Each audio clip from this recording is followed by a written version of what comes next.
Do you know that feeling you get when you do something for the first time? That rush of adrenaline? That's how I felt the first time I ever rode a motorcycle. March 2010 is when my family first started getting real serious about motorcycles. My dad has a friend who offered to let us try some out.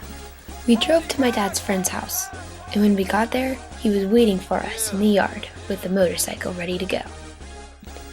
My dad hopped out of our car and went and shook Dave's hand. My mom went and talked to his wife, who was standing on the porch. While the adults talked, my brother and I went and walked around Dave's yard. We looked at all the old cars that were sitting around.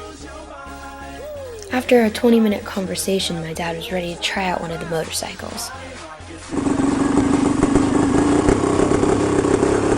The engine of the motorcycle roared to life after about 7 or 8 kicks on the Kickstarter.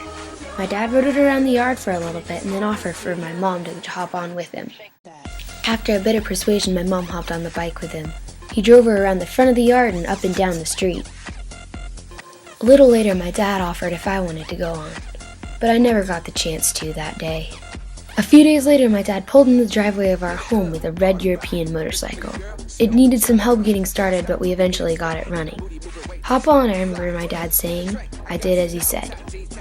My feet barely touched the ground. My heartbeat was going crazy, but I was ready. My dad jumped onto the back of the motorcycle to help me with the basic controls, but after a few minutes, I was riding on my own. I wanted to go faster than I was comfortable with, and I wanted to go farther than our little yard would let me, but now wasn't the time.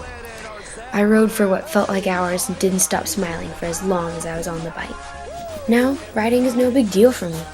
I love going fast and riding all day. Nothing in the world can compare to what I feel when I get onto the back of my bike. Our family has become big with riding motorcycles, and I don't think that will ever change.